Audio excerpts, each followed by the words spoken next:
Now, Sports Talk with Broads. Here's Hunter Brody. What is going on, everyone? I want to discuss the NBA All-Star Weekend and the game itself because it's a hot topic right now. I am recording this right after the game itself just ended, and Twitter's going crazy. Everyone enjoyed it. Reggie Miller, the entire broadcast, could not stop talking about how successful the new format was, and I have a different take on it. I was very entertained. You can even see that the game was different. The players had intensity. Kyle Lowry took a couple charges. Can't stand the guy. Took a couple charges. Nick Nurse was even getting criticized for playing him too much in the fourth quarter, which is hilarious, by the way. But you also have Giannis blocking LeBron James. There was so much passion going on the floor. But what does that have to do with the format? The reason why it was entertaining was because the players were playing well, because the players were playing hard, because they felt like actually performing. They felt like playing defense. That could happen in a normal basketball game. It wasn't the format that made this so special. It was the fact that they wanted to play the game hard. They wanted to give it everything they had. It felt like, to me, the first three quarters, useless. I know that charity was involved, but in terms of how the players played the game, alley-oops, no one playing defense, jacking up threes, it was completely different in the fourth quarter. Now, why was that? Was it really because there was no time? Was it really because they were playing to a certain score? No, it was because when they were out there on the floor, they felt like taking charges. They felt like swarming players defensively. They felt like blocking people. They felt like playing the game of basketball like it was a real game of basketball. I thought it was too long. I thought the night was too long. The three quarters and then playing up to the score limit. It was just unnecessary, in my opinion. Now, once again, I was entertained. I don't think it should end on a free throw, though. You should have to make a bucket. That's what it should be. You should have to make a bucket. Anthony Davis getting fouled and knocking down a free throw? That's so boring. After everything, that's so boring. Now, that's a tweak the NBA can make. There's no doubt this was successful, but it was successful for one reason and one reason only. It wasn't the new format. It wasn't adding up all the numbers and adding 24 and trying to go and win a timeless quarter at the end. It was because they competed. And they could have, if they wanted to, they could have competed in a normal basketball game. Like it should be. I don't know. I didn't love the format. Everyone was knocking it prior, and now everyone seems to think, whoa, it worked. It was so genius. It was executed perfectly. The format was a joke to me, and it still will be a joke to me. Each quarter is a game, and you add up all the points, and stop. Just make the people play.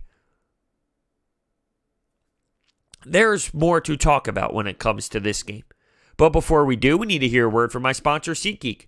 Are you looking to go to an NBA game once the regular season gets going off again for the second half? An NHL game, college basketball, any other event out there, a concert?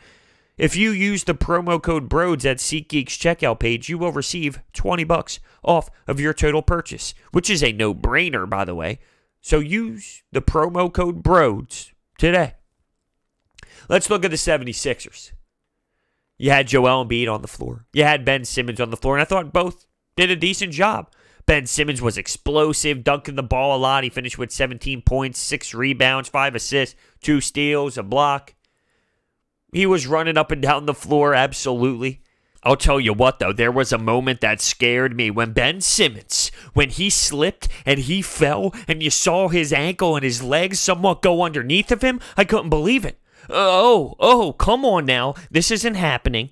And then he stayed on the ground for a couple seconds before asking for teammates' help. Once he asked for teammates' help, I felt better.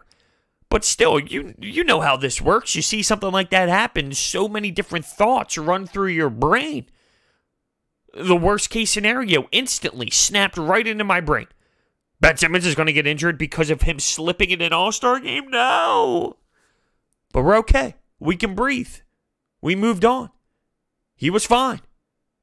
Thank the Lord he was fine. But he was fine. Joel Embiid came alive later in the game. He finished with 22 and 10. No splint. How about that? The first time us fans see him without anything on his finger since the surgery. Interesting he chooses the All-Star game to do that. He had one move on LeBron James late in this game. Oh, it was so beautiful. A little shimmy, some great footwork, and knocks down the jumper on LeBron James. It was great. Now, this was in moments where the game was dialed in. It was possession by possession. The defense was elite by both teams during this moment. And Joel Embiid hit LeBron with a beautiful move. I'll be replaying that in my head all night long. When it came to the pace of the game, Joel Embiid needed this. It was so fast up and down. Joel Embiid just needs to run the floor. There was one moment where I saw him pouring sweat, dripping sweat as he was going to the free throw line, and Anthony Davis was not even close to having a piece of sweat on his face. And I'm just laughing to myself, like, here's Joel Embiid, who's probably inside dying when it comes to conditioning, thinking, oh, whew, what did I get myself into? While Anthony Davis is trying to defend him on the other side, and he doesn't even have one drip of sweat. Here's Embiid pouring out of him. He needed this game so he can get a little bit back into the flow of things when it comes to his body. That was a fast-paced game. It was up and down. It was back and forth. Now, not everyone's getting back to the defensive side of things for the first three quarters, but just being with those type of athletes and having to move your body back and forth, yeah, it's something he needs. But that shimmy was outstanding. I thought as a whole, the NBA All-Star Weekend was successful. I thought it was a good one. It's nothing where, it's not to the point where and this is any All-Star game, to be honest with you, except for maybe baseball, but that's because of two things. One, it's the most realistic game out there. It's baseball. You throw a pitch, you hit the ball. It is what it is. No one's throwing 80 miles per hour instead of 96. The pitchers are going to be throwing 96. That's what they do. They try and throw the ball normal speed. So one is that, and two, it's because it's the summer and there's nothing else going on at all, so at least it's a sporting event.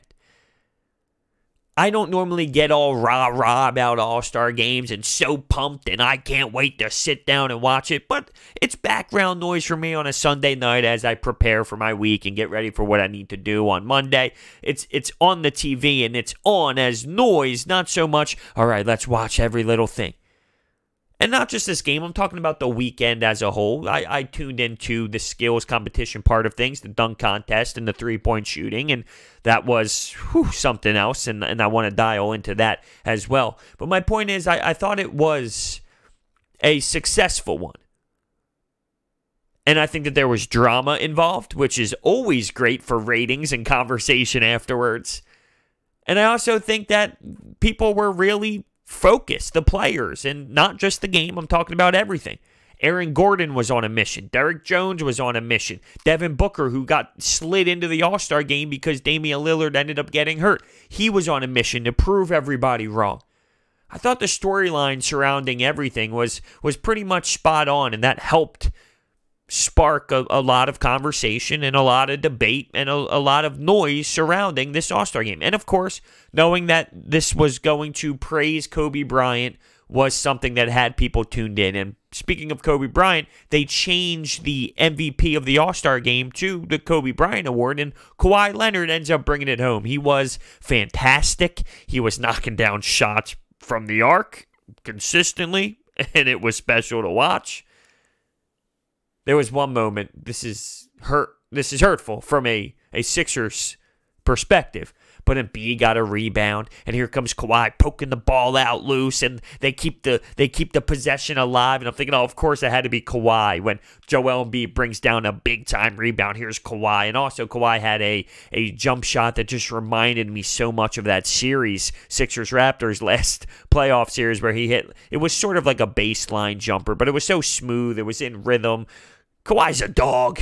Kawhi is just a straight up dog. And it's funny when you look around Twitter afterwards, you see all sorts of funny tweets like this. What's Kawhi Leonard going to do with this trophy? He's just going to add it to the rest, and it'll be, in like a box in his attic, just because he's just that type of person where he just has all these trophies, all these accolades, and he's a robot, and he goes on to the next day, and he does what he needs to do the next day and doesn't worry about anything else that occurred. He's just a robot. He just goes through the motions, and he does whatever.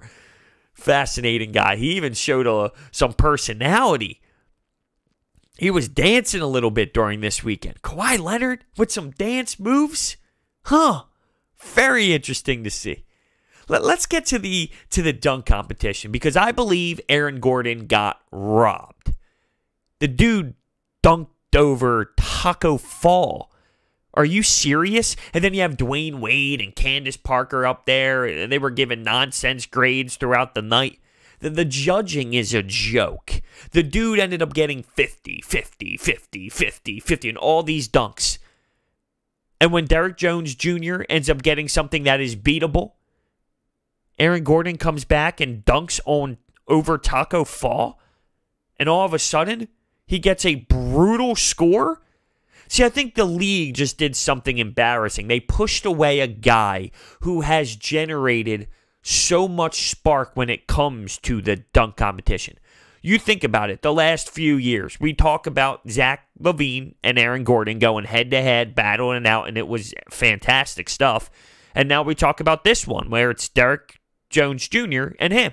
Aaron Gordon is in the mix with these conversations because he's one of the best dunkers that you can possibly find when it comes to a competition like this. Now, I'm not knocking Derrick Jones Jr. I thought he was magnificent. And to be honest with you, if it came down to another tie and the judges would have to decide, I'd rather it go that route. I'm not necessarily knocking Derrick Jones Jr., but based off the scoring that occurred previously, which I could argue was brutal then too, to crush Aaron Gordon because of that, that doesn't fly with me. Now there's a conspiracy theory that Dwayne Wade picked low on purpose so Derrick Jones Jr. would win, considering he is a Miami Heat, and we all know Dwayne Wade's relationship with the Miami Heat, that he did it on purpose so the Heat could come out with a victory in the dunk competition. Now, both players did a tremendous job. I was on the edge of my seat. I was screaming, oh! One time I freaked out so much I accidentally turned the TV off because I jumped up on my couch and I hit the remote,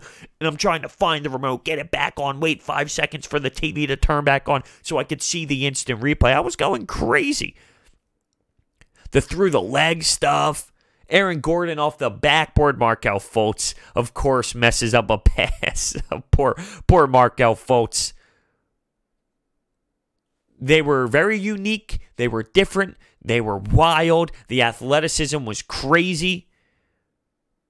It just sucks that it comes down to something like that. Or does it, though? Because the NBA probably looks at something like that and goes, this is perfect.